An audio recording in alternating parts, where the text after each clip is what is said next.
welcome to Dahl's Barefoot Farm. Today we are going to make soil blocks to get some seeds started.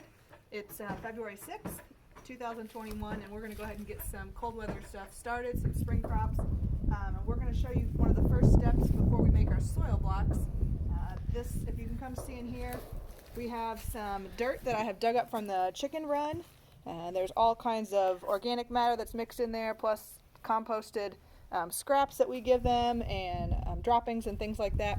I run it through a sieve like this, which has about 1-inch square holes in it. That picks out the big chunks, the big nuts or seed pods, big sticks and things like that. But now I'm going to run it through a finer size or a smaller size to get just some more of the little sticks out. You can already see in there that there's some little sticks, and if you look down here you can see that there's still pine needles and things like that that I don't want to have in my soil block. So Will's going to show you what we do. Alright, Will. Okay, whoops. Usually we like this to stay on. My buckets are looking a little sore this year. I might have to invest in a new one. Anyway, once we get it in here, we rub it around and rub. That was a pretty sizable scoop. So ordinarily I think I wouldn't do that big of a scoop. But you can see as we rub it through, this got a little bit of rain on it. I had it covered up with a tarp, but it was sure windy out here, and the tarp blew off, so it's kind of muddy. But I think you can get the point, and I've already run a bunch through, and so you can see now I have this nice pile of dirt. Decomposed compost is the stuff that we get from the chickens. It had no fresh manure in it, and so this stuff was all broken down. So now I'll go get the rest of my ingredients, and we will get it start to mix it up and make these blocks.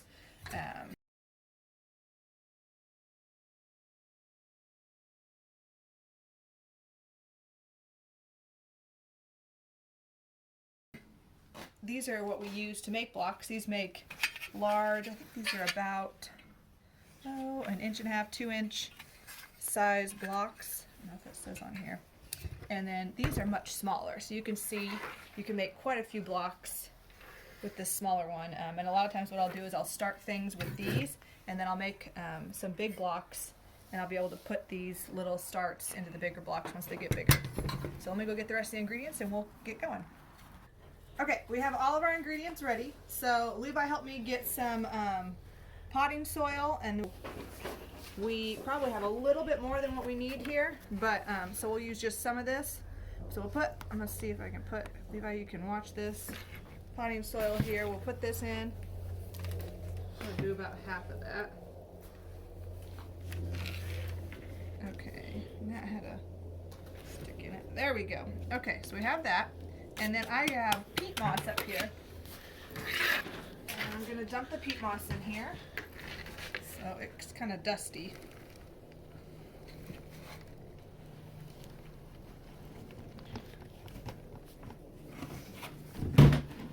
And then next we have some lime. So that doesn't look like very much, but we'll mix it in, sprinkle the lime in. I've got some green sand.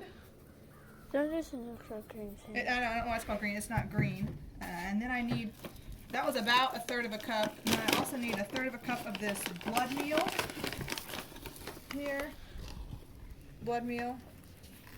So Levi, I'm going to probably put this in something bigger to mix it around. Because it's pretty, I'm afraid it's going to be spilling out if I put it over here. And then we have some rock phosphate here, which is also, I'm going to put about 1/3 cup of that. These things you can find at, I found these at like our local farm store called R&J Feed. That's where I found the blood meal and this rock phosphorus. The green sand, I think I got from there too, and even the perlite. And my perlite, I think I'm going to have to get a bigger bin, but you can see, here's the perlite. And you probably, if you bought plants from a nursery before, you've noticed these little white balls inside of it, and so we're going to add that to our mix as well. So you see we got a bigger cart, and I've got this little mini shovel that actually belongs to my daughter. She got it for her birthday, and we're just going to mix this around. And after I get this good and mixed up, Then next what I will do is I will pour some warm water in. And then I'll show you how we make the soil blocks. And I'm not going to pour water in all of this. I'm actually just going to pull some of this out, and I'll put it back in the tote that we had been using before it got too full. Because I won't use all of this dirt mix today. I'm not starting my tomatoes and my peppers quite yet. I'll probably wait for another week or two, at least probably more like 2 weeks before I get those started. But my mix will be ready. And so if I get it all wet now, there's a possibility that it will mold before I need to use it. All right, so we have some warm water here, and I'm going to pour this in. If I end up with too much, I can always add more, but we want the consistency to be like wet cement. So the recipe says the mixture has the consistency of soft putty or wet cement, so that a small amount of water will ooze through the openings when we use these soil blockers. So I will just take and mix with my gloves and mix and mix and mix. And I use that pot, please don't put that in there. I use that pot, as you can see, because I've done this several years now in a row, and whenever I use my 4-quart measuring cup, glass measuring cup from the kitchen, it's not enough. So I needed more, and I'm sorry, my 1/4, my 4-cup measuring cup. But it looks to me like we may need a little bit more water. So we're gonna run in and we'll get some more water. See, it's still pretty thick, and if I squeeze it, we're not having water ooze out like we want to have. So we'll get some more water, and then we'll be back to show you how to make the blocks. So Levi, you're gonna need to come in so they can see inside this bucket. They don't need to see me. They need to see what this looks like. So it's almost, see, oh, do you see that? Did you guys see that when I pushed my hand down? See that water? That is what we want. That is exactly what we want. So now we are ready for the soil block maker. Okay. I'm supposed to make a mound. So you make a mound that's taller than your block maker. And here's my block maker. I'm going to make some little blocks. I probably don't need to make it that tall, but you want this on a flat surface. I'd go ahead and just leave it in my tote here that I'm using.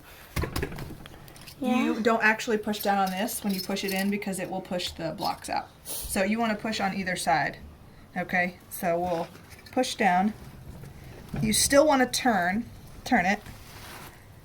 Okay, and then we will pull it out over here, and we will drop our blocks. Now I push that button, and we have some good blocks. Okay, looks like we had one that didn't make it, one that fell out, and then we'll do it again. All right, Levi, come over here, and we'll watch. We'll push down, turn it.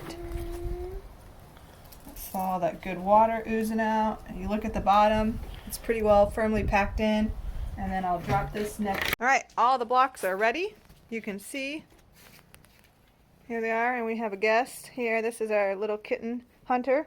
And so over here, I'm gonna do all these bunching onions.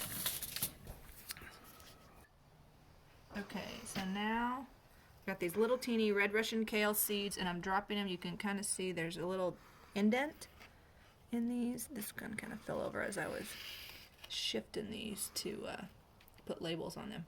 So anyway, I'm gonna drop those in. This variety of kale, red Russian, we have grown this for years and have always had great success. It is cold hardy, it handles the heat, it's a prolific producer. It's just really good. The worms like it also, and so eventually in the summer I end up pulling them because the worms get the better of it, but it can go for a long time. And so I'm going to start these in, but it won't be long before I put them back outside.